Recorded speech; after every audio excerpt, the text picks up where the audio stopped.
تورګوت آل هغه د ترکیې په تاریخ کې یو له تر ټولو لوی او شهرت لرونکو جنګیالیو څخه و. د ارطغرل لپاره د وینې ورور او د هغه پیرو او ملاتړی و. خورا هوښیار او لایق سړی و. هغه یو غیر معمول او اوږد ژوند درلود.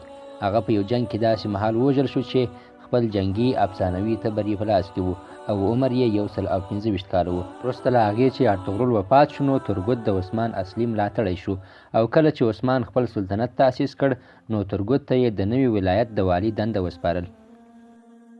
بامسي بیریک هغه یو افسانوي اتل و. د هماغه مهال د منځنۍ پیړۍ عثماني کرونولوژي په کتاب کې د ژوند یادونه شوې ده چې د جیری کورکوت کتاب نومیږي. هغه یو تکړه جنګیالی د ښه زړه خاوند او یو خندېدونکی شخص و. د هغه د مینې ژوند افسانوي و.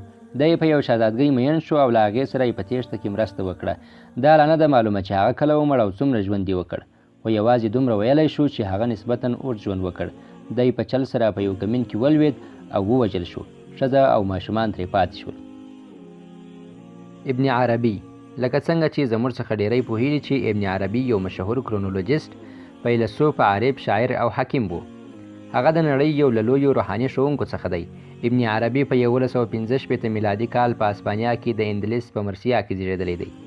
د هغه لیکنو په ټوله اسلامي او عیسوي نړۍ کې ژور اغیز درلود. نړیوال نظریات چې د هغه د فکر لاندې دي نن ورځ مستقیما د توجه وړ دي.